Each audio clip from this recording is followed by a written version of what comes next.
Hey guys, it's Tarot and Beyond. I'm jumping on first thing in the morning today because there's a message that's been trying to come through for a couple of days now, and I keep seeing synchronicities about blind people. So, people losing their sight. I'm seeing synchronicities of macular degeneration, which is literally going blind. I'm seeing synchronicities of people being blindfolded with bandanas or other things and like walking sticks, or not walking sticks, what are those called? Canes, blind man's canes and stuff like that. So there's obviously something that is not being seen or something that needs to be felt and not seen. So this is the message. This is the reading that we're going to be looking at today. And we've got three groups as usual. Group number one is the Four of Cups. I will put a top-down view at the end of the intro if you guys want to take a look at it that way. But group one is Four of Cups. Group two is the Five of Cups. Interesting that they came out in succession like that. And then group number three is the Justice card. So choose the card that feels like it's pulling you, calling you. If you feel drawn to more than one, or you want to watch them in a particular order, or maybe you just want to watch all of them and see what resonates with you, feel free to do any and all of the above, whatever resonates. Take what does resonate with you, which may be something that feels like it hits home, something that applies to your life, or something that triggers you. Don't forget, being triggered by something is also resonance. It just means that there's something that you need to uncover and ask a little bit more deeply about what that's needing from you. So take what resonates, leave the rest. These are general readings, and we'll see you there.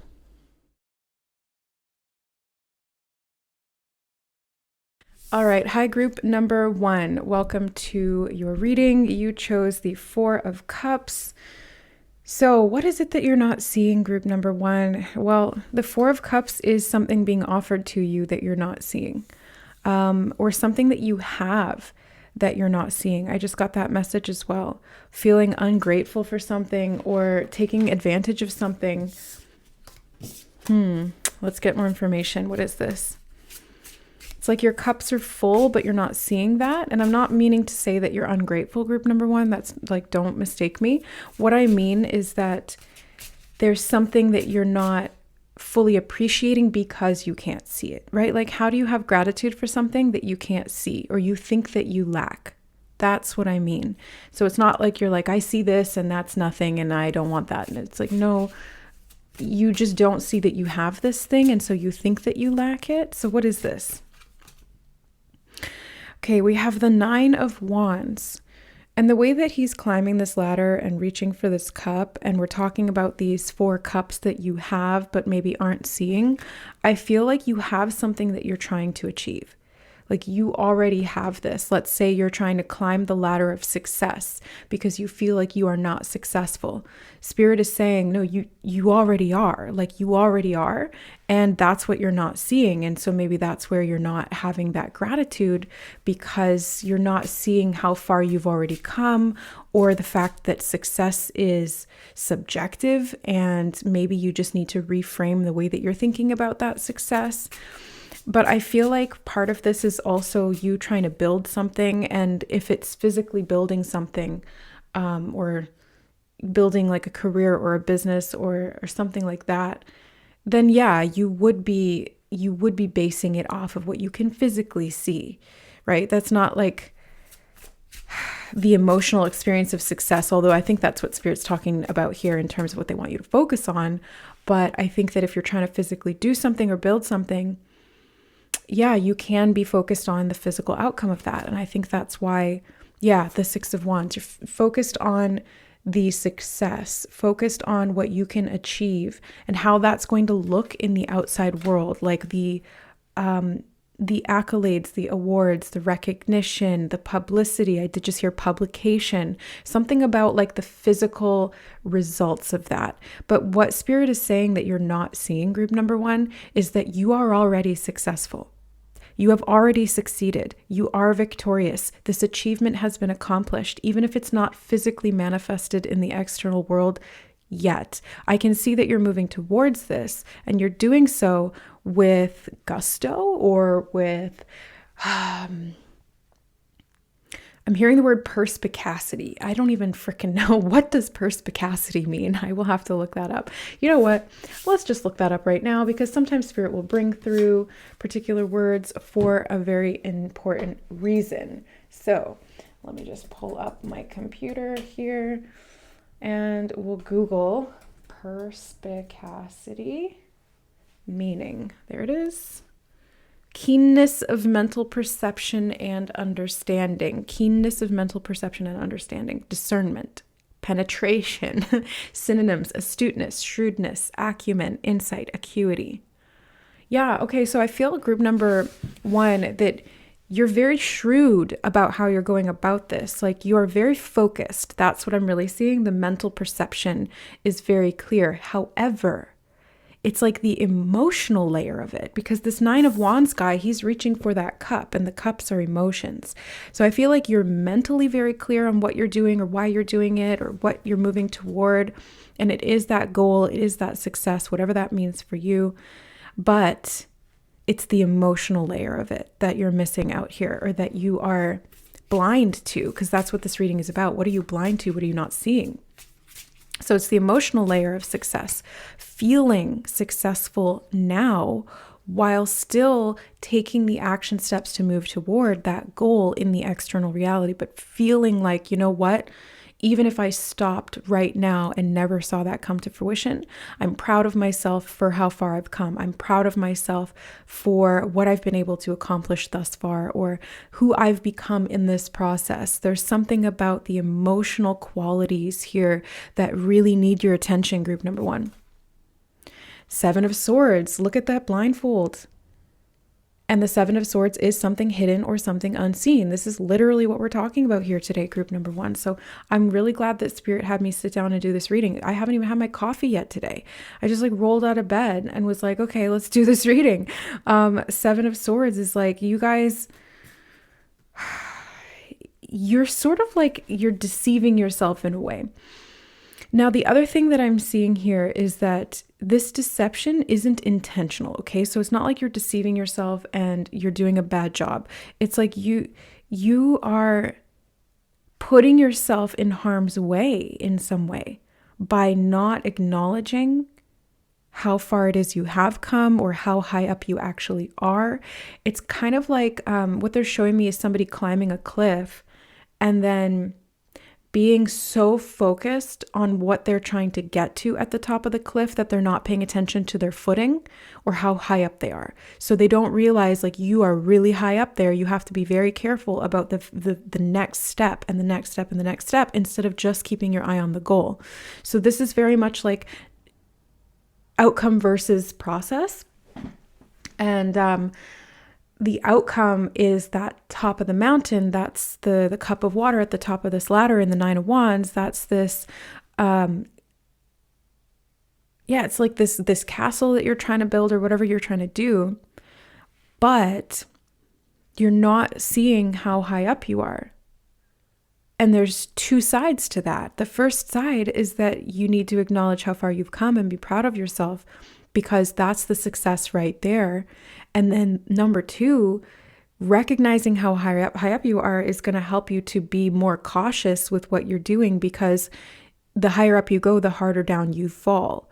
And that's not to scare you or anything like that. This is just for you to recognize that it's really important that you have your eyes open. Like, look at how many eyes. Can you guys see in that card? There's like all these monsters that have multiple eyes. And then there's that lion there who has his blindfold on and there's knives coming at him. And it's like the monsters have eyes. So your strength, i.e. the lion, your strength has to have just as many. And you need to feel that very keenly. You need to be very, I don't want to say like hyper aware, but hyper aware just came into my mind. You need to be like hyper aware of what you're doing, where you're at, what you want.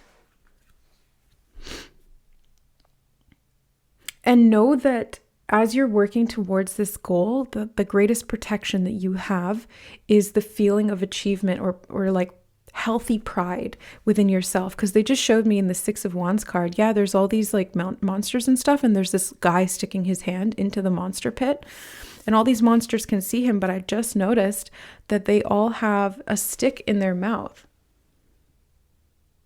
And that stick prevents them from biting him, the little hand in the corner there. Don't mind my nails. I got a little slap happy with the nail polish. I don't know. I was feeling creative and I was like, ah. But yeah, I feel like group number 1, this could have to do with creativity because I just noticed my nails. So it could have to do with like you trying something creative and doing it in a way that maybe you've never done it before. And being so focused on the outcome or the goal that you're losing sight of why you're doing it in the first place, or the dangers potentially, but also knowing that you're protected. This is such a random message. Like it's kind of all over the place. It feels like there's 2 sides to it, and you may be, oh yeah, the guy here that's climbing up, he's got 2 heads. There's definitely 2 sides to this. Like he's looking up and he's also looking down at the same time. So, and the world is on fire around him, but he's climbing up this tree, which is liable to burn down, to get 1 cup of water to put out the fire. And it doesn't make sense. You know what I mean? So it's like, you're not seeing something here that just doesn't make sense. It's like you're reaching for something that you already have, or you're trying to get something from somewhere that it doesn't actually make sense to get it from there. It's like running into a burning building to get a cup of water to put it out. It just doesn't make sense. Like you're better off to be on the outside of that building and put it out there. So there's something about that as well. You have the 8 of Cups. The way that tower is breaking and on fire. This is the Il Fuego deck. Thank you to the donor who sent this one into us. I had it on my wish list for a while because it's a really intense deck.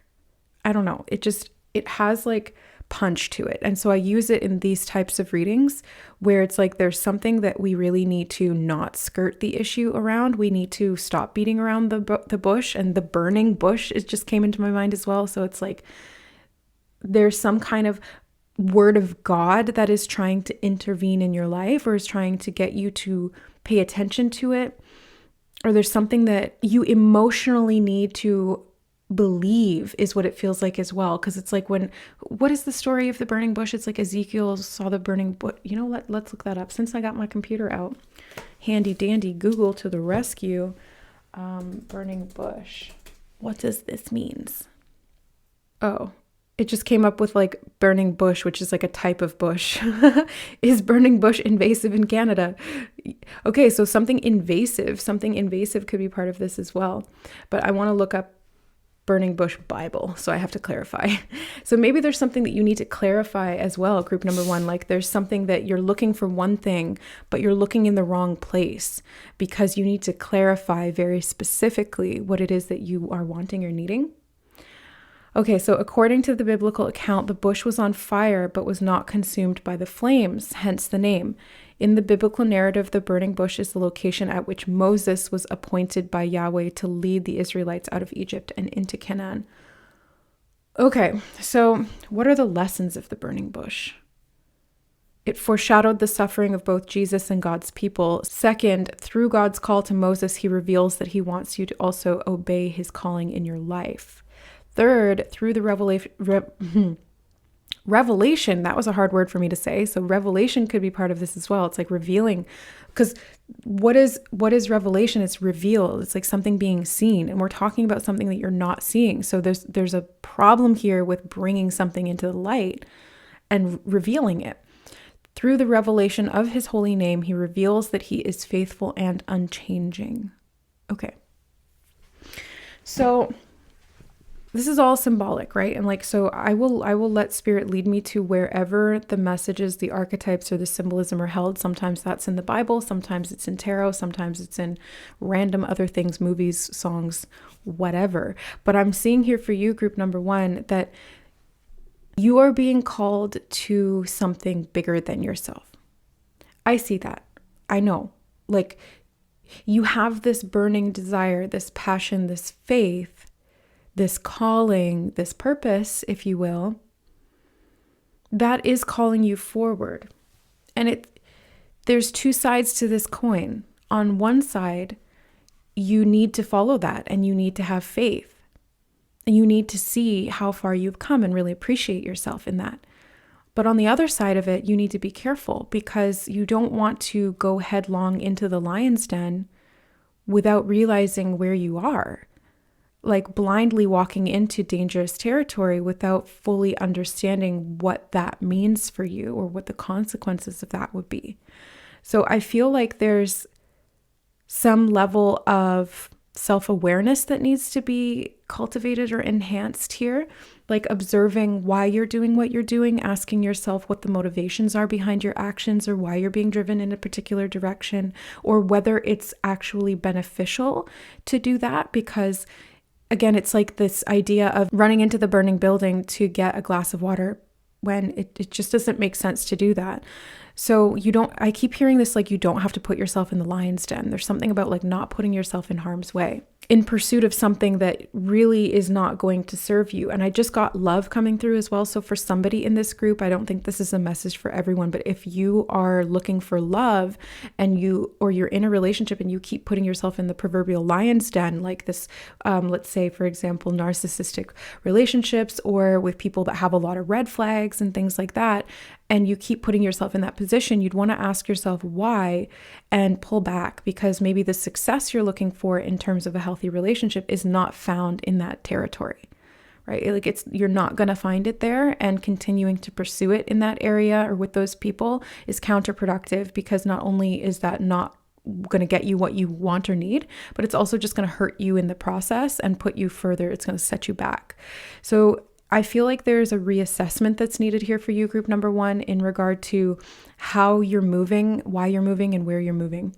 Now, the other side of this is that the burning bush, I feel like it does have a lot to do with faith, but I'm also seeing something here to do with foreshadowing of suffering. So I feel like you are being told here, very like in no uncertain terms, group number one, that if you persist in the direction that you are going without assessing why you're doing it, the motivations behind it, and whether it's truly in alignment with you, there will be some kind of suffering that comes out of this. And it will be self-imposed. And Spirit is calling this to your attention so that you are not hurt in this process, or so that you don't get disappointed by this or have to really deal with the negative consequences. They want you to stop now, not stop entirely, not stop what you're doing, because you're called in a purposeful direction for a reason. Like you're being called to something for a reason. But it's like reassessing the direction or the way that you're going about it. It doesn't mean that you change the goal. Like you still climb that mountain, back to the mountain analogy, you still climb that mountain, you're still trying to get to the top. But it's like the way that you're doing it needs to change. Or the direction that you're going in needs to change or alter slightly in some way. Queen of Cups, a lot of this is emotional. This is really what it boils down to, is like what are the emotional components involved here? And how can you find that inner reservoir, is what I just heard. Find the inner reservoir to put out the fire. And it's not like you're putting out the burning bush. It's like you're putting out the fire of whatever this situation is that doesn't feel satisfying to you or doesn't feel like it's working properly. The 10 of Cups. I did have a feeling love may be involved here. And I was seeing something about building castles. So it's like building castles in the sky, possibly with people who are dangerous or not good for you. Yeah, it's like there's an element of delusion here, and that's kind of what we're talking about, things that we don't see. It's usually because we're delusional in some regard. But in this case, I feel like it's because you want this so badly. If it's not love, if it's career, if it's something else, just take it as it resonates. But it's like you want this so badly that you're not seeing the details or the minutia of what's going on here. and what it is that your heart is like actually needing rather than what it's wanting or desiring, or why it keeps pushing for something that's consistently out of its reach.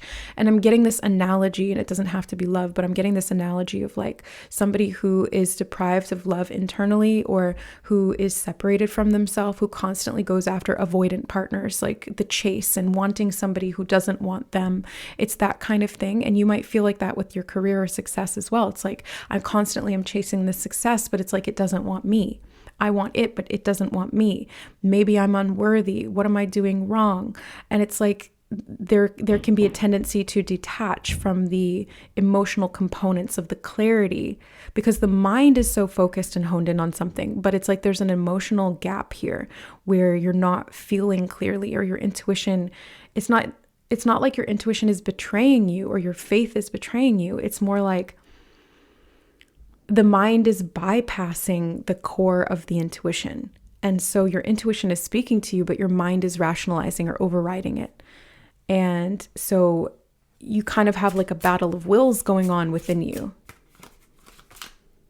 The Eight of Pentacles. Yeah, I did feel like there's that mountain. It's like you're trying to climb that mountain of success. You're trying to get to the top. You're trying to work your way up. And I feel like you can do it. Group number one. You have the Knave of Pentacles. I feel like you can do it, but it's like maybe you have to do it in a slightly different way. The Queen of Swords in reverse keeps coming up on the bottom of the deck. And I feel like it's like you need to refine your approach, or you need to change the way that you're going about it, or your mindset about it. Your perspective needs to shift, is what I just heard from Spirit. Your perspective needs to shift. Why you're doing what you're doing. Again, it's like the motivation. And this could be because you're focused on money. Like for some of you, if it's not love, then it's the finances. It's like I'm chasing a particular amount, or chasing some kind of an idea of success that's attached to monetary value. And it's like, again, the Eight of Cups here coming in screaming about, hey, is this really satisfying? When we get to that pinnacle, is it going to be gratifying? And what I'm seeing here is the answer is no. Like if you achieve that relationship that you've been wanting, or you achieve that success that you've been working toward, or you get that financial value, that goal that you've been trying to hit, it's not going to be satisfying, group number one, because the way that you're going about it isn't aligned. And so there is a reassessment here in regard to the motivation and what truly, truly it is that you need at the core of your being, and what makes sense in regard to that.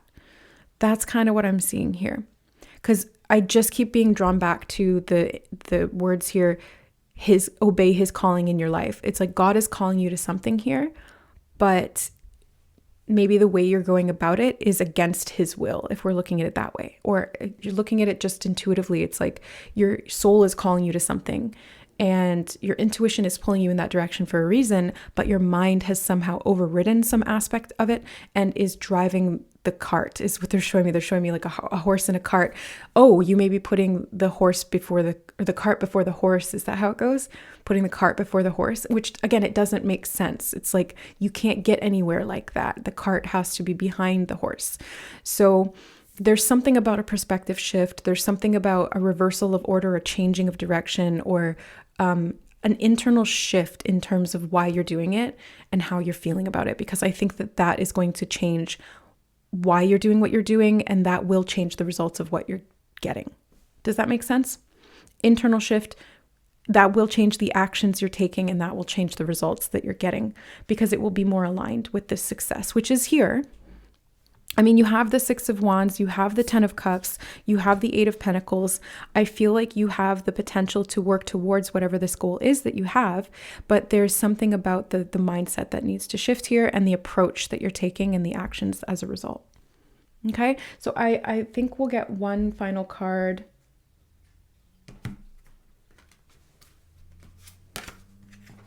Yeah, let's get in closing message from this oracle deck for group number one about what they're not seeing. Children. Ooh, okay. Children could be a factor. Childhood could be important here. Looking to your childhood dreams or motivations. These could be unconscious drivers for this. This could be connected to your purpose as well. Something about a childlike mindset could be helpful in this. The number 14 on this card is making me think of temperance. So it's kind of like finding a balance or being more moderate in your approach, having the ability to see both sides. Maybe it's like your childlike self and your adult self. I actually want to get one more from this deck. Yeah, the number 4 is really standing out to me too. You have 2 8s and I'm seeing 2 4s. Submission. Submission. It's interesting because that one line, obey his calling in your life, was standing out to me. Now you have submission. So where do you need to submit your will to a higher will and trust this process with faith and not try to push against it or to control it or to try and like riddle your way out of it beyond what is actually being called of you? On the other side of this, I feel like the submission can also be about a test of, can you submit your ego mind or your conscious intentional mind, rational logical, with the intuitive, because the mushroom just really stood out to me. Like there's mushrooms in this card, and the mushrooms make me think of like submitting the conscious analytical mind to the subconscious and the deeper mind and the intuition and the spirit when we go into like a mushroom trip, and you have to kind of like, you have to just let it happen. You know what I mean? Like if you try to control that, you're just going to make it hell. So you have to just let whatever happens happen. And that's kind of what I'm seeing here too, is like the changing of the perspective helps you to shift the approach, and then you actually move with the flow rather than against it. Okay, so that's what I have for you today, group number 1. I hope this reading was helpful in some way. Just take what resonates and leave the rest. But yeah, that's the message from Spirit on what you're not seeing. So I love you guys. Thank you so much for being here, supporting my work on the channel. I've seen a lot of new members coming on and support coming in through subscriptions, likes, shares, subscribes, comments, lots of people commenting, which I love to read. And also, donations and things like that. I've seen super thanks come in. So thank you guys for that. I love you, and we will see you in the next reading. Bye. All right. Hi, group number 2. Welcome to your reading. You chose the 5 of Cups, and we're looking at what is unseen today. So what is it that you're not seeing? What is it that you need to know? The first thing I'm really noticing here is this little fish in the corner. I don't remember. It's a lamplighter fish. I think that's what they're called. And they exist at like the very deepest depths. And it's reminding me of the scene in Finding Nemo when that lamplighter fish has like, it's like glowing, bobbing light over its head. And Marlin and Dory are both like, ooh, I feel so happy. What was I worrying about? And then the big teeth come out of this fish that's trying to eat them. So I feel like there's something that you may not be seeing. First of all, because you're in the depths of darkness, because the lamplighter fish doesn't have any eyes, and they've adapted to not have, they don't need to have eyes if they live in the darkness, but they can sense prey in their environment. And if you are the fish that's being lured, like there's 2 kind of sides that I'm seeing here. And if you're the fish that's being lured by something that seems promising, but it's actually attached to those jaws, then I would be very cautious about promises that are made that seem too good to be true, or that lull you into a false sense of security. That's like this weird vibe that I'm getting for you, group number 2. It's like, be very cautious of things that lull you into a false sense of security, because you don't know what is going to come out of that, is kind of the vibe I'm getting. The 2 of Cups, this could be in relationships, because the example that came to mind was Marlin and Dory, and they're not romantically involved, but they had to work together. They had to become a team. And there was a lot of like trial and error in that, obviously, in that movie. But there's something here about not being lulled into a false sense of security with somebody who's actually a predator, with somebody who is I'm hearing the words love bombing. Okay. So this could be to do with somebody who you are in romantic relationship to, and they are making you feel really good temporarily so that they can lull you into that false sense of security and then eat you. Not great, right? Like you don't want that. So this is what you may not be seeing. I'm also noticing the squid in the corner of this card, in this cup up here, there. And it feels like the giant squid in Harry Potter. Like they referenced it a lot of times, but it's not often seen. Sometimes it comes to the surface, but it's also giving me this idea of like the giant squid where it was rumored for a long time in like the actual ocean. People were like, the giant squid, we've seen these monsters. And everybody was like, ha ha ha, like whatever, you're crazy. But then they started actually seeing them wash up on the shore, or they found one, or they documented it, or whatever. So it's like something elusive, something that if you tell people, they might not believe you, but it's like you've seen it, or you know it's there, or something like that. I'm getting this kind of duality between mysterious things that help you, that reside in the dark, and mysterious things that seek to harm you, that live in the dark. Because the giant squid in Harry Potter was actually helpful. Like when one of the kids fell out of the boat on his first, I think it was Colin Creevey, or his younger brother, or somebody falls out of the boat on their first trip to Hogwarts, and the giant squid pushes them back into the boat. And a lot of the times the kids would play with that squid. Whereas that lamplighter fish is trying to eat Dorian Marlin. So like there's these different types of beings that exist in this realm of the ocean, which the ocean to me always represents the subconscious mind and the deeper depths of our emotional self. So it feels to me like needing to do some unraveling here in regard to relationships and the dynamics within relationships that you are accustomed to, what feels familiar to you. How do you tell the difference between somebody who's out to harm you and somebody who's there to help you? And I think the best way to discern between those two, just in my experience, is what it ends up leaving you with. Like if you feel really upfront, seen by someone and loved by someone, and it's all great, but then you feel really bad when you're not around them, or after every time that you are with them, you feel progressively worse and worse, that is a red flag. That is a lamplighter fish. That is not a friendly giant squid. Okay. So like you would have to discern based on what it leaves you with, or what it results in, is what I just heard from Spirit, what it results in. I'm seeing 12:12 on the clock. So something about those base pairs, it's like base pairs, base 12 coding, and 2 of cups. It feels like pairing, hierogamic union, balancing some of these things out within yourself so that you can tell the difference between someone who is pleasing you temporarily to ultimately harm you, or somebody who is initially kind of intimidating, but actually there to help. Yeah. It's like, I just saw the like beautiful queen in my eyes, but she's like an evil queen. So she's beautiful, but she's evil. And then there's like the opposite, where it's like somebody is ugly, or like the old crone, and you're kind of scared by her appearance at first, but underneath she's there to help. And it's kind of like we've been conditioned to associate beauty with trusting that person, or like maybe they're very handsome and you're like, oh, they can't be a bad person. But then it's like, well, if you look at Jeffrey Dahmer, for example, I think that's the guy who was like mass serial killer, and he was just like really good looking and charming, and so he would get these women into his grasps. But I remember reading about one woman who almost got in the car with him, and then something told her get out, and she listened to her intuition. She's like one of the only ones who survived. Every other woman went willingly into that spider's web because they believed the facade rather than actually feeling into what was behind that. They were lulled into that false sense of security and then like straight up murdered. And this is like really intense, what we're talking about here.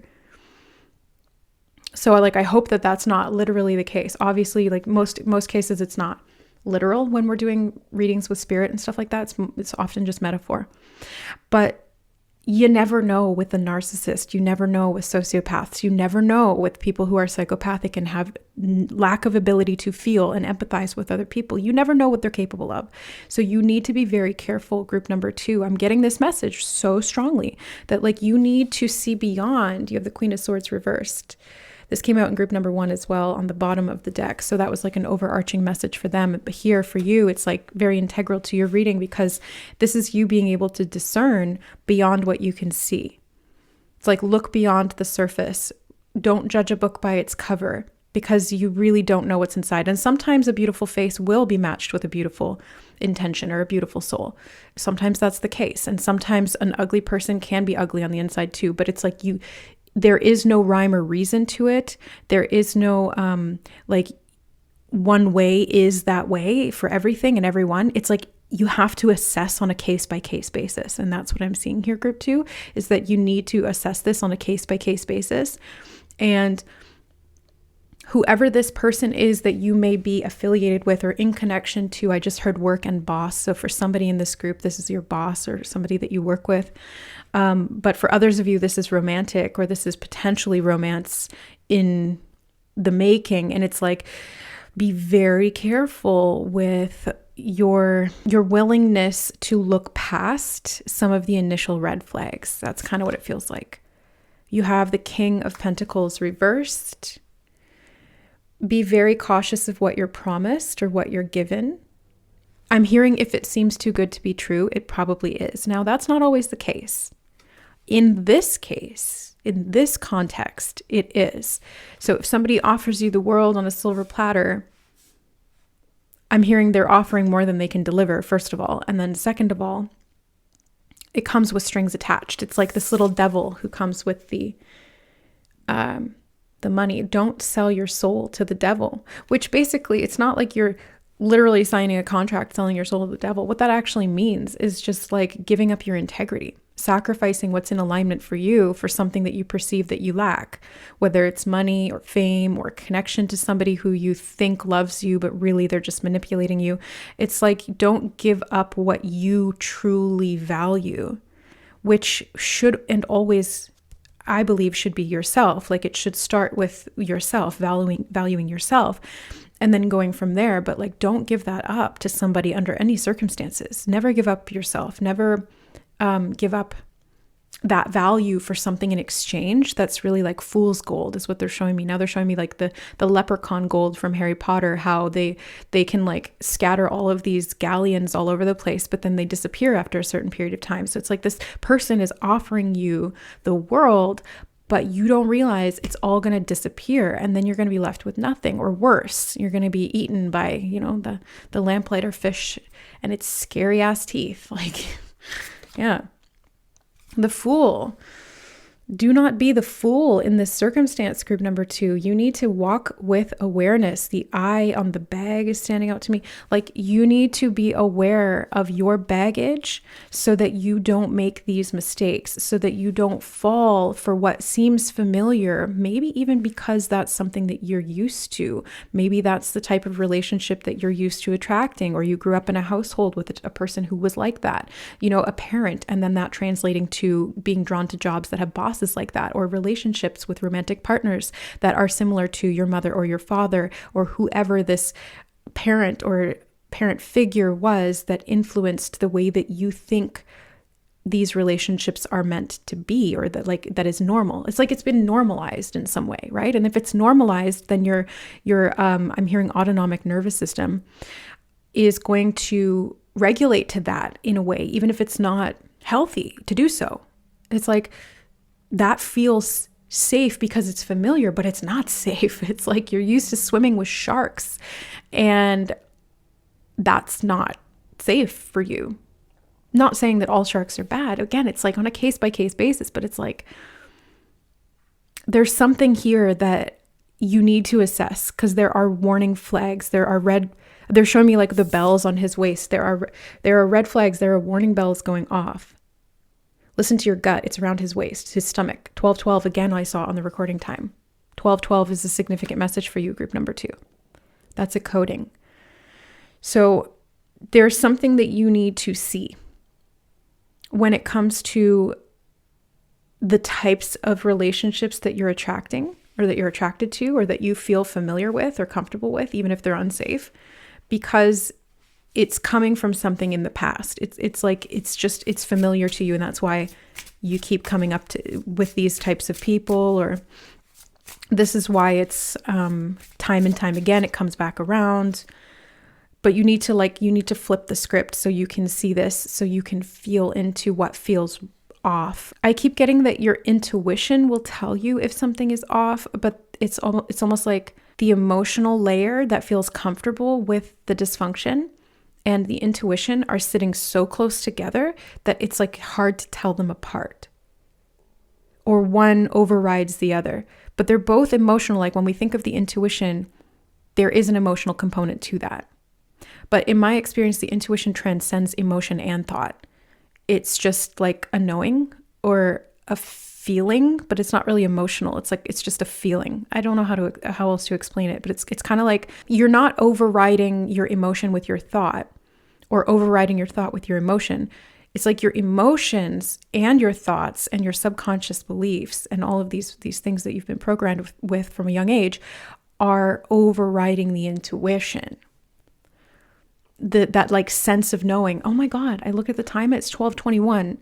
Yeah, like 12s are so symbolic here for you, group number 2. The number 12, maybe even 12 years old could be significant. This could be a time period where this pattern started, or it became familiar to you, or you started accepting less than you deserve, or you started getting beguiled, is the word that I just heard, beguiled by people and what they were promising, or the facade that they were showing you. I'm being shown fool's gold. Like not all that glitters is gold. And there's rot underneath is what they're showing me. They're showing me like a thin veneer of white paint over top of rotting wood. And it's like all you see is the white paint. And you're like, that's a white picket fence. That's a nice, healthy, happy home. I should be with that person. But underneath it's like termites and like rotten. And they're showing me like death and decay underneath. It's like actually really sick what I'm seeing. I don't like to look at that. What is this group number 2? Like, this is bad. I almost wanted to be like, I don't want to scare you, but Spirit is like, no, they need to be scared because this is like a healthy fear response in this case. It's like, we don't want to override our fear to the point where it's no longer acting as a protective mechanism. We also don't want our fear to rule us so that it's inhibiting our ability to live our lives.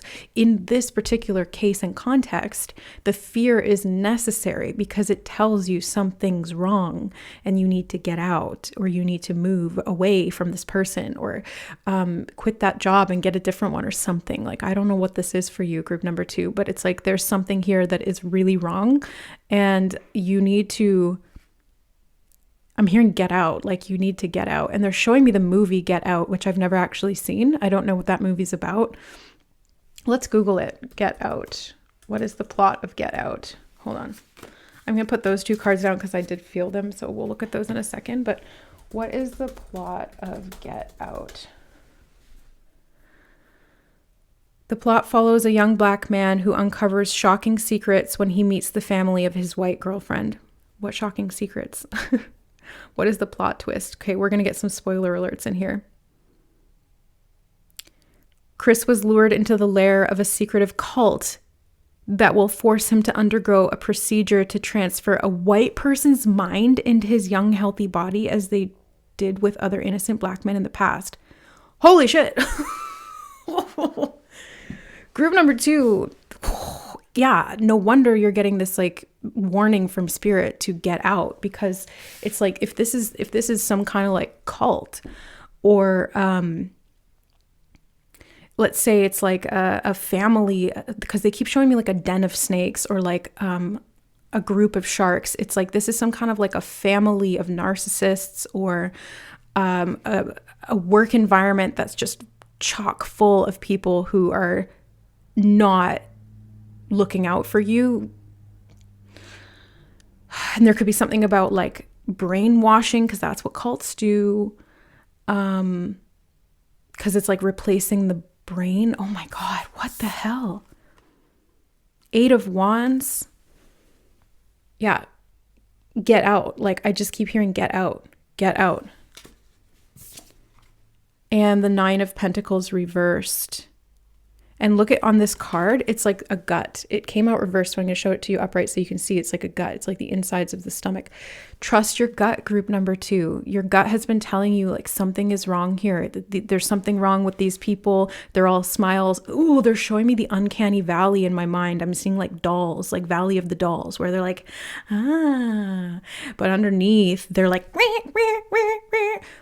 get the frick out, group number 2. What is this? Oh my God. This is like scary. I'm getting like, my nervous system is reacting in this reading because I can feel the energy of these people being around you, and they've been like circling you like a shark. Like you're like bleeding in the water and there's people circling you like a shark. And they've been promising you, this Nine of Pentacles in the upright is like promising you a castle and a horse, and like, metaphorically speaking, obviously, who has that to promise? But like, they're promising you some kind of riches or some kind of something, or they're keeping you on the hook with that. And underneath it, it's like, it's all fool's gold. It's all fake. I'm seeing like, trust your heart, because your heart is also telling you that something's off here. Okay, the reason I said that was because there's a heart in this card right there. But when I picked up, and then I absentmindedly just like unconsciously picked up my cup to drink some coffee. And then as I was drinking out of it, I was kind of just thinking, and I remembered that the cup that I chose says, follow your heart. I didn't do that intentionally. That just happened. And then I realized the connection between what I had just said and then what was there. So yes, this is confirmation, group number 2, that you need to follow your heart, and your gut are the conduits of your intuition. Because if your emotional layer of the body is out of whack because you were conditioned to believe certain things, or you were brought up in a family that those things were normalized or something like that, and your mind, again, it's like the mind and the emotions are out of whack. So you need to trust your heart and your gut, which is like different. It's a different layer of the self. Two of Swords. Yeah, this is what we're talking about. Blindfolded. What are you not seeing?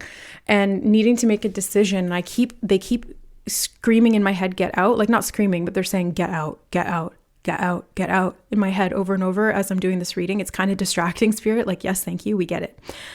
Group number 2, get out. Like, there's something you need to get out of this relationship, get out of this work environment, get out from somebody's, if it's like a home that you live in with somebody who's really toxic. They're showing me an example of my brother when he lived with a narcissist, and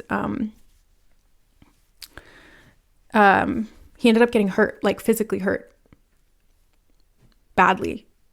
He had really bad concussion because that guy who was like really psychotic, and I felt it from the first moment.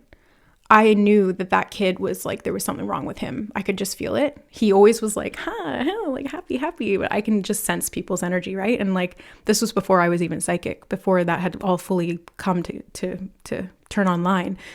I could tell. I'm like, oh, this kid gives me the heebie-jeebies. I don't like him. And everyone was like, no, like, he's so nice and he's so helpful and he's so courteous and polite. And I'm like, there's something about him that's off. And sure enough, he gave my brother like a really bad concussion, smashed his head into a door handle, a doorknob, broke the TV, smashed up the room, like really bad.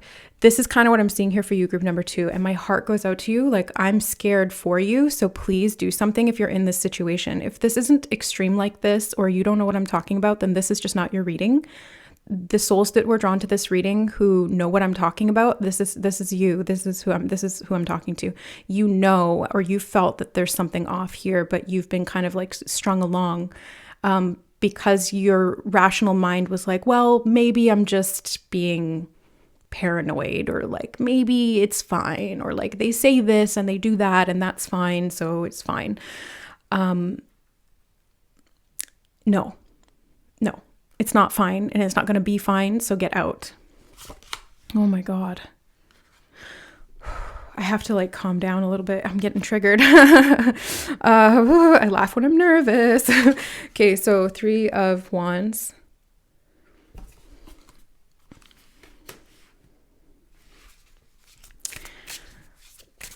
There's something about seeing the bigger picture. They're pointing at the castle. He's pointing at the castle in this card. And they kept showing me the 8 of Wands, the castle here. So this is like your home. Group number 2. Something in your home. This could be somebody that you live with. Or it could be, I just got 8 years old as well. We were talking about like 12 years old. So this could have been something from when you were around 8, the age of 8. The home that you were in at that time. I just heard foster care, if somebody was in foster care in this group, or if you were in a home where, like when I think of foster kids, like they don't have an easy time in most cases. And that's the environment that they're raised in, and then that's what they know, and then that's what they accept. Like my best friend, she was raised by drug addict parents and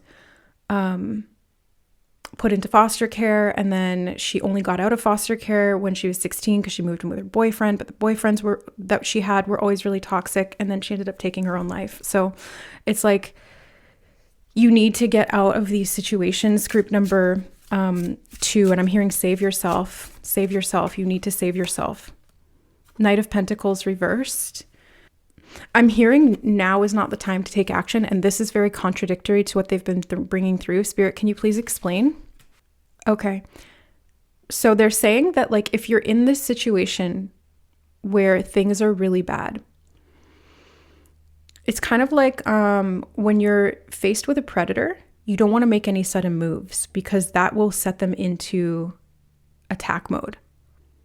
So they're saying get out, but do it very slowly and imperceptibly.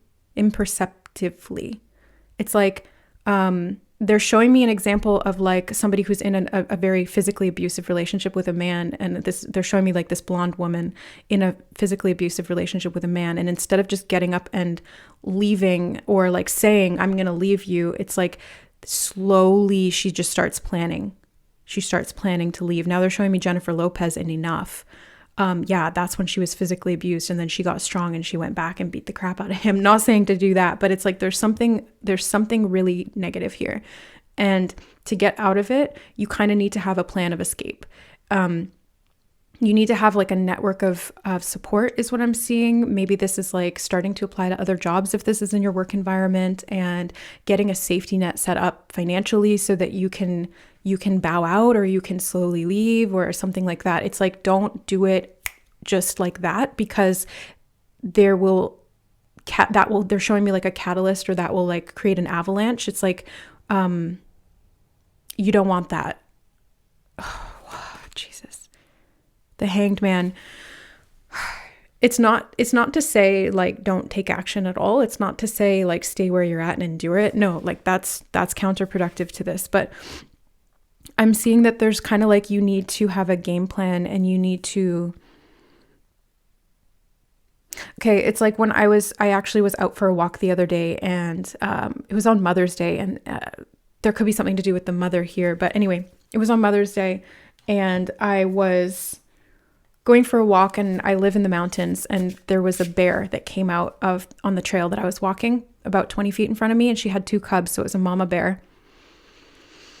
And they're not going to attack you like just to attack you, but like mother bears are ferocious. That's where the term mama bear comes from. And it's like, okay, I'm just going to slowly back away, like no sudden movements, don't run, don't panic, don't freak out, just like stay where you're at, assess the situation, and then retreat very slowly to the point where they won't even really think of you as a threat. Because as soon as they see you as a threat, they're going to attack. So that's really what I'm seeing here, group number 2. To get out of this situation, what you don't see is that this is really beyond toxic. Like this is dangerous. Yeah, dangerous. And so you need to get out, but you need to do it wisely. No sudden movements, I heard. Yeah, no sudden movements. calm. Remain calm. It's hard to do when you're in a dangerous situation. Like when I was faced with that bear, it was really hard for me to stop that impulse to just turn and run. But that will trigger the predator response, and she would have chased me, or she would have seen me as more of a threat, or maybe she would have seen me as dinner. So it's like, remain calm, back away. And she watched me like, what are you doing? And she noticed me going backwards, and then she made a decision and she took her cubs back into the woods. So I feel like you need to remain calm to get out of this situation, because also that's going to help you hear your heart and your gut telling you what to do when you're calm. But it's hard to stay calm when you're in a pit of snakes or a pool of sharks or whatever, but education, educating yourself could be significant here, like learning about strategies to exit this type of thing. Like, let's say, for example, it's a cult, learning about strategies or things to get out of that, or it's like a work environment that's really toxic. Like educating yourself on what you can do to change your circumstances is kind of what I'm seeing there. Let's get one more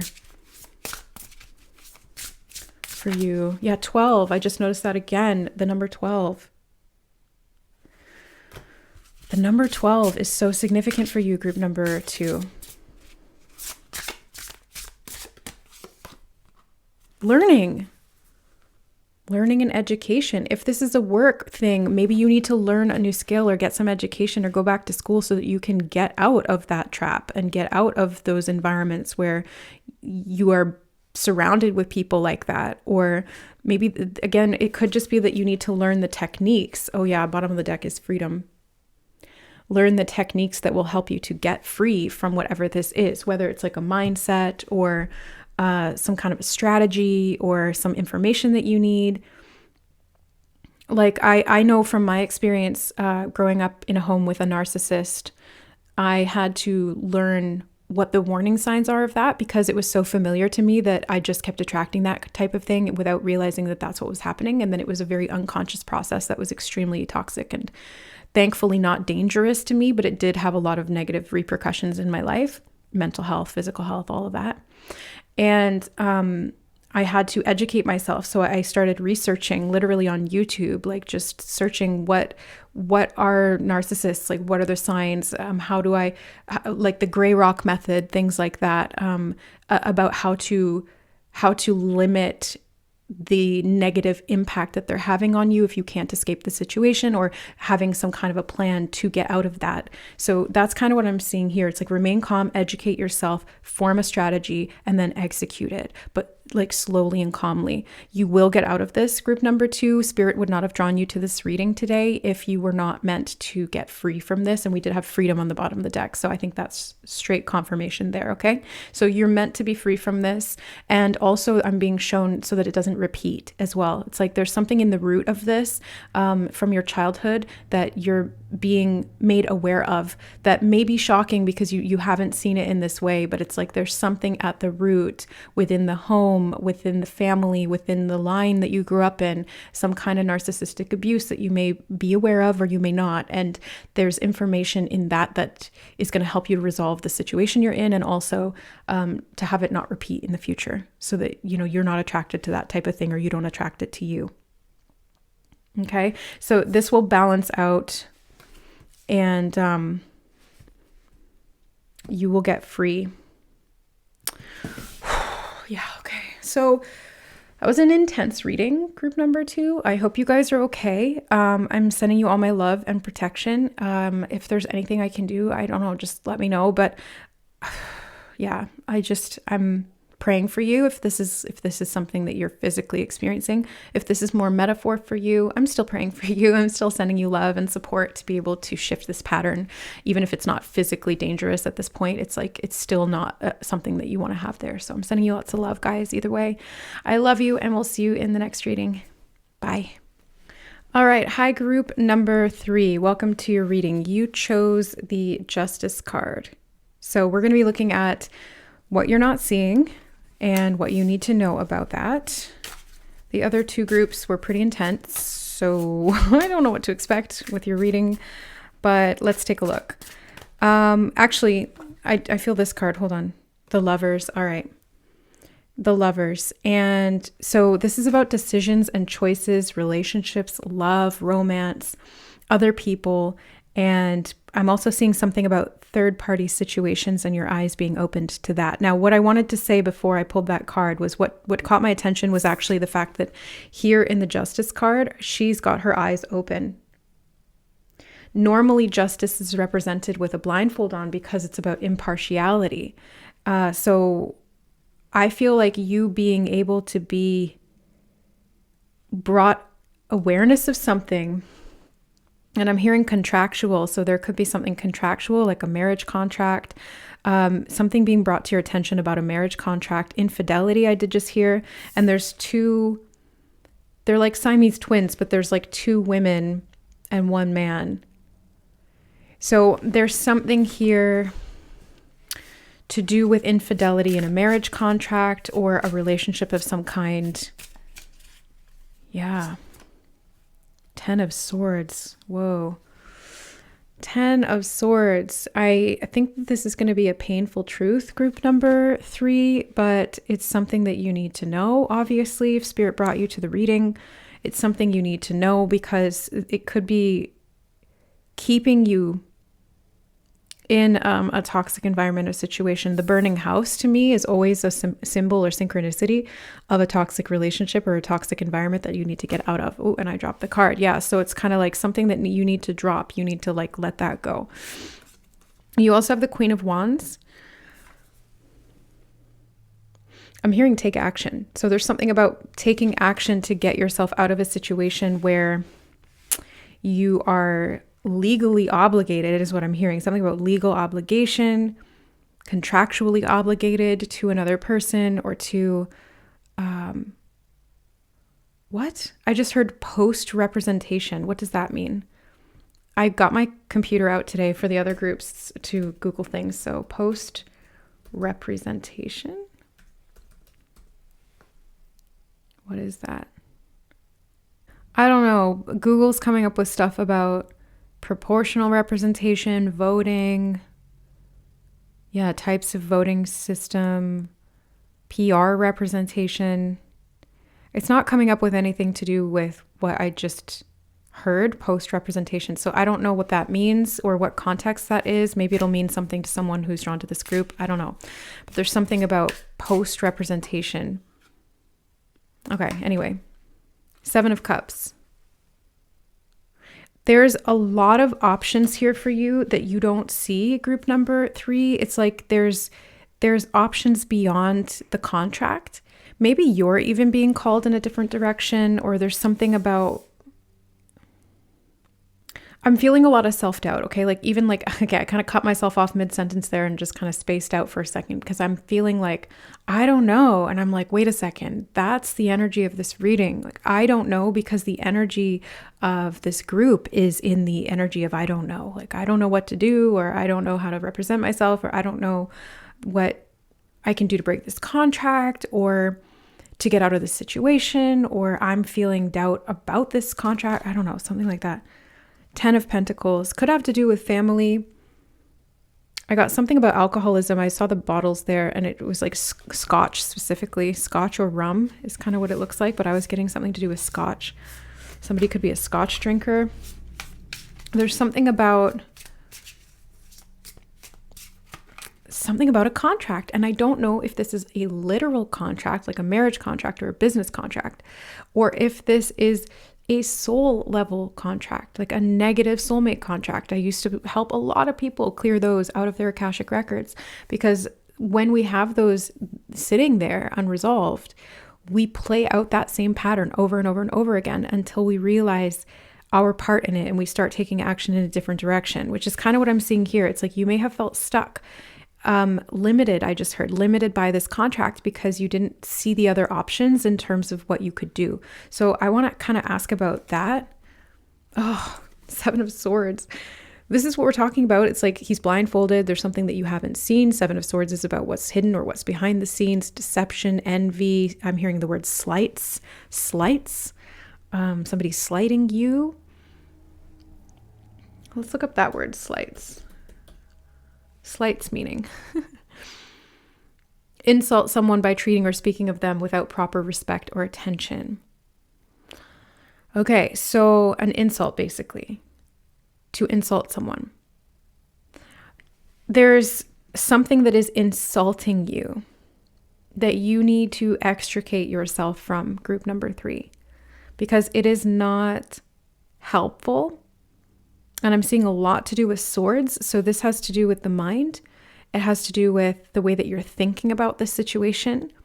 Yeah, I'm hearing clarity of thought. Clarity of thought may be muddled here or obscured, because that's what I'm getting with that 7 of Cups, 10 of Pentacles energy with the alcohol. It's like when you're inebriated and you don't think clearly, you don't make good decisions, you don't see all of the options that are available to you because your rational mind is obscured basically by the effects of the drink. So I feel like there's something here, either literally or metaphorically, that has obscured your ability to see clearly and to get yourself out of this contract. The Strength card reversed. The Strength card reversed. Yeah. I just keep seeing all of these swords. These are not swords cards, but all of these cards have swords in them. And I'm seeing those jump out. When Spirit wants to show me a symbol or something, they will pop it out like that. So this is your ability to decisively choose. Yeah, it's like making a decision and then backing that up with your actions, because choices and decisions are different. Like you can make a choice about something internally and then not actually decide to follow through with it. I feel like you need to make a decision, group number 3, whether you want to stay in a marriage or whether you want to continue with a particular business prospect or contract, or whether you want to go it alone, either being single or going with someone else, or switching up the contract or moving homes. It could be like a house contract, mortgage, rent, lease, something. It's like there's something that you need to decide here, and you need to put that decision into action. The World, yeah, it's like closing a cycle. There's definitely a cycle here that is open that needs to be finalized. I'm hearing something about finalized, or like closing on a home. I think that's called finalizing. Something about post-representation. It feels like lawyery, and we did have the Justice card as your significator. So there could be something to do with literal contracts. And you need to close this contract to get out of this situation. Ace of Pentacles. What I saw first was actually the letter in the bottom that's ripped in half, the envelope that's ripped in half. Could even have to do with debt. Because they showed me like a bill that came in the mail or a notice of something in the mail and then ripping that in half. It's like trying to tear up the contract kind of thing. Like you need to, in some way, finalize this contract so that it's not hovering over you anymore in your life, either impeding your ability to trust yourself or impeding the circumstances or flow of your finances or your love or whatever this is. It just feels like you've been trapped. They showed me the broken key on the Ace of Pentacles. It's like you've been trapped, and it felt like there was no way out. They're showing me a door where, you like put the key in to get out, and then the key breaks off in the lock, and you're like, oh shit, now I'm stuck. So there's something about being stuck in a contract or stuck in a situation that is insulting you. And I feel like there's more to that word insult, because I keep having that come back up in my mind. So I'm going to look that up as well, because sometimes Spirit will have additional information in the actual verbiage. Yeah, it just goes back to disrespect again. But I'm getting something else to do with insult. It's like something that insult to your intelligence or an insult to your body. There's something about that word. Anyway, but it feels like disrespect. King of Wands.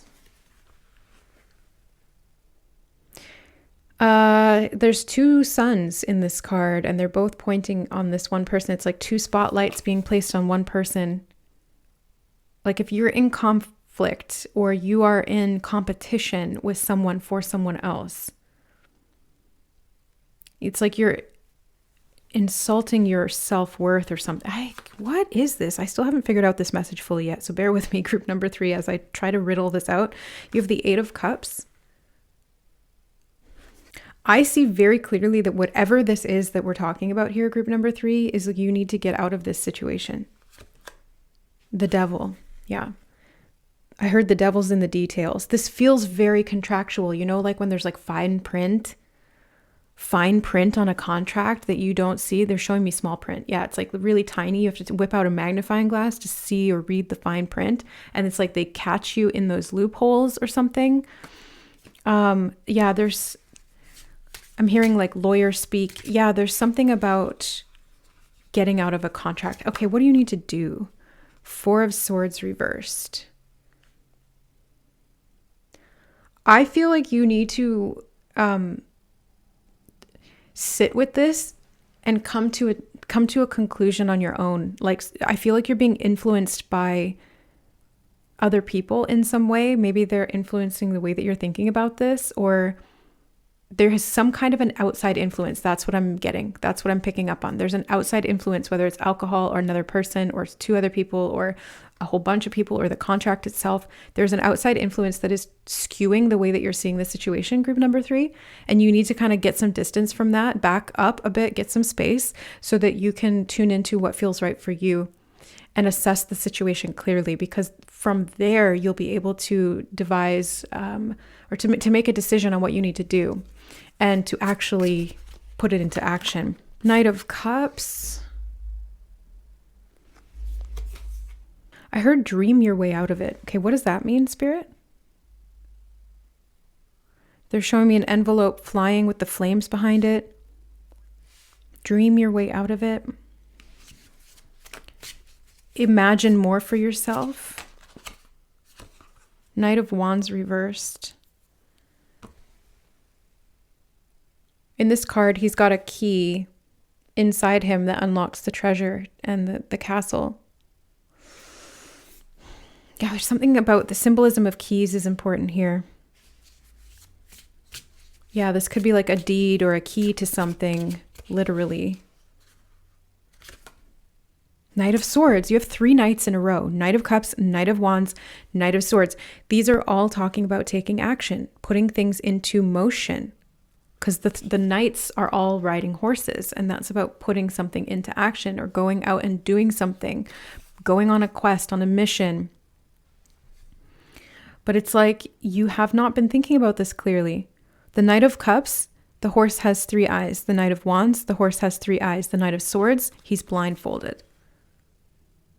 He's blindfolded. So this is the knight that is not seeing things clearly, and swords are to do with the mind. Like I said, I kept seeing all the swords in this reading. So there's something in your mind, in the way that you're thinking about this. I just heard prenatal. What? Pre and post, prenatal. Okay. 10 of Cups. Yeah, home, family, the 10 of Cups and the 10 of Coins. This is like home, family, legacy, relationships. What you dream is possible for you, I just heard. If this is energetic contracts, like negative soul contracts from past lives or even from present life, we can create them in present life too, from our actions. It's just like doing things that compromise your integrity, that insult yourself at soul level, that put you in a position of victimization or weakness, or putting all your eggs in one basket and being disappointed at. It's like, I don't know, but there's something here that's like you need to see beyond what you've been shown or what you thought was possible for you. Yeah, I'm hearing like think bigger, think outside the bounds of the contract. It's hard to do that if that's all you've known, or if that's what you feel is hard and fast and there's no way out. It's like, but there is a way out. There's some kind of a loophole, because they did show me the fine print earlier. And if I kind of flip and reverse that, instead of it working against you, maybe that's something that could actually work for you, group number 3, like reading the fine print, finding a loophole, working with a lawyer perhaps to ascertain what it is that you can do. And having the clarity of mind by stepping back. I keep getting that message about like removing yourself from a situation so you can see it more clearly, because it's really hard for you to see the forest through the trees when you're in it, So you need a little bit of distance so that you can get clear on what you need to physically, practically do. And I keep getting that message coming through strongly. Like you have to do something physically to shift this. Knave of Pentacles, reversed. And the Ten of Wands. That is so funny. When I turned over the Ten of Wands, I heard, drop it like it's hot, drop it like it's hot. When the pan's trying to get at you, drop it like it's hot, drop it like it's hot. The Moon card. Okay, what is this? Group 3. There's something you need to drop, because I just remembered that earlier I dropped that card and I was talking about like dropping something. There's something you need to drop. Maybe it's a person that's not good for you, or a habit like alcohol. You need to drop it. I'm also seeing something about investing. Investing in what? Money is important here. They're showing me money is a factor. Where are you insulting yourself, compromising your integrity for money?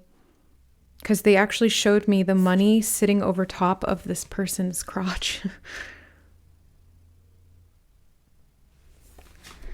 So that's giving me like prostitution vibes. What? I'm not saying that maybe that is happening. Like maybe there's a husband being unfaithful with a prostitute. What? But this could be highly symbolic, okay? Because the Moon card is here, and I think that's why I'm having a hard time really kind of pegging down what this.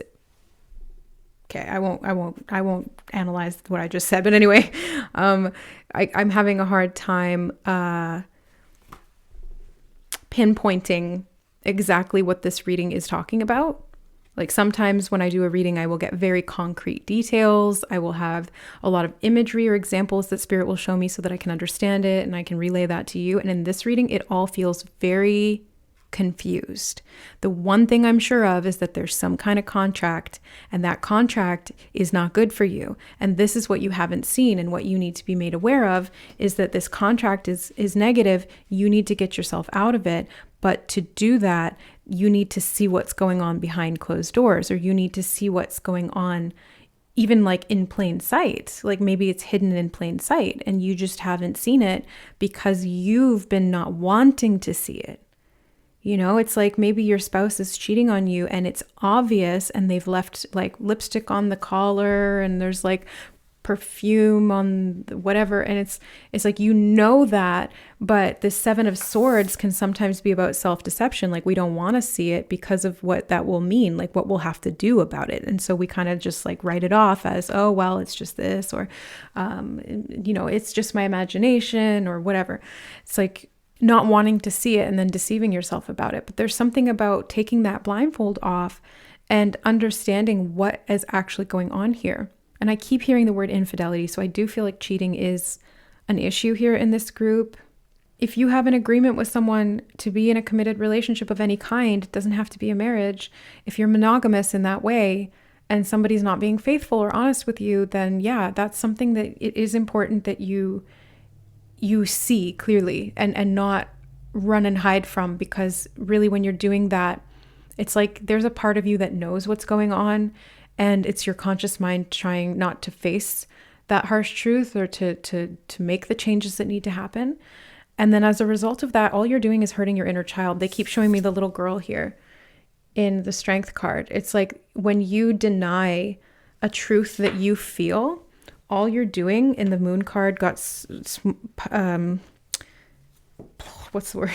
It got, I don't know why the word smush is coming through. I'm trying to say a different word and all that's coming out is like trying to come out as smush. It's reminding me of like the smush room in Jersey Shore.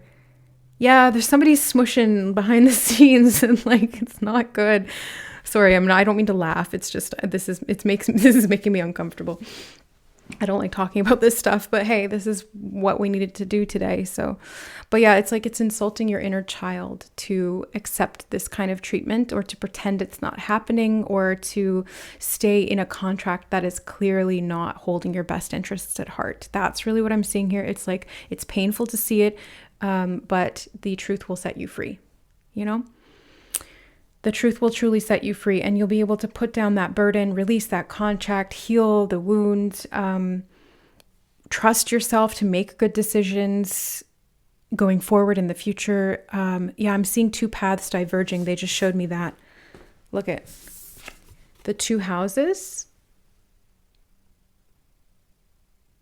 It's like you may have to physically separate from someone and move out and get your own place or something like that. Like, let's say, for example, you're married and you have had a feeling that your partner's cheating on you. And the only reason you haven't admitted it to yourself or taken action on it is because you will then have to actually process this divorce, not just emotionally, but physically, financially,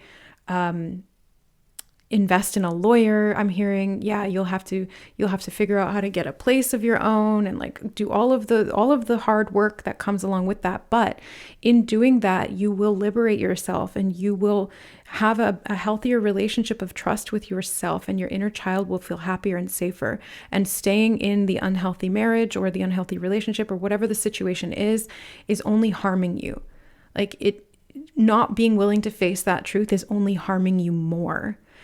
So I'm hearing, don't prolong it any longer than it absolutely is necessary, which I think it's already kind of gone past that. But yeah, it's like, it's all in your own time, right? Trust yourself to face this hard truth when you're ready, because I do feel like you've been deceiving yourself, group number 3, or you've been confused about this, but it's like, you know what's going on. And you've just been kind of playing confused. It's a tough situation to be in because you don't want to know that truth, you know? So it's easier to pretend, it's easier to have a pacifying lie than it is to have a painful truth. I get it. Especially when that painful truth will uproot your entire life. Oh my God, I totally get it. But this has been my message to pass on to you.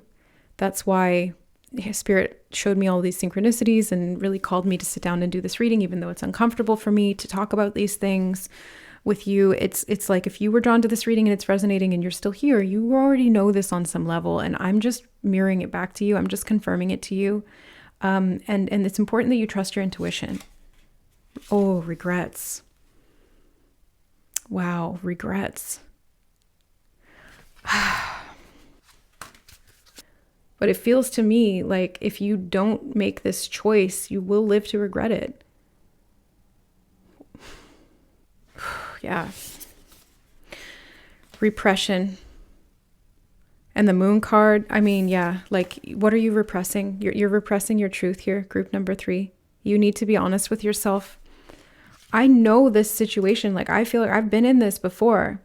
I've been in this myself. Like, if this is what we're talking about here, where it's like, you know, something's going on, but you don't want to upset the delicate balance that you've created, even though it's a facade and you're walking on eggshells, and unconsciously, you know, it's not healthy, but it's like uncomfortable to rip the Band-Aid off.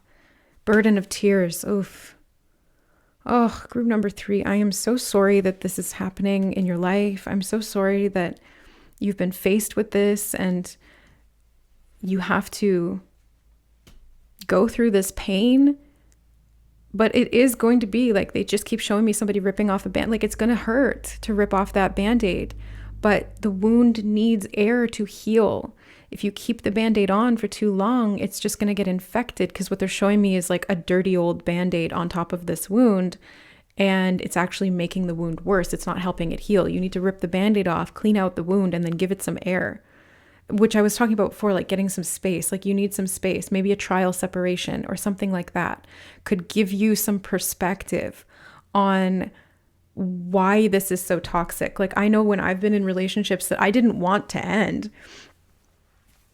and I knew that they were unhealthy, and I knew that there was stuff going on behind my back, and it was really bad, but I didn't want them to end because we lived together, and there was like, I loved them, but also there was a lot of really negative things that were happening. It was all just very confusing.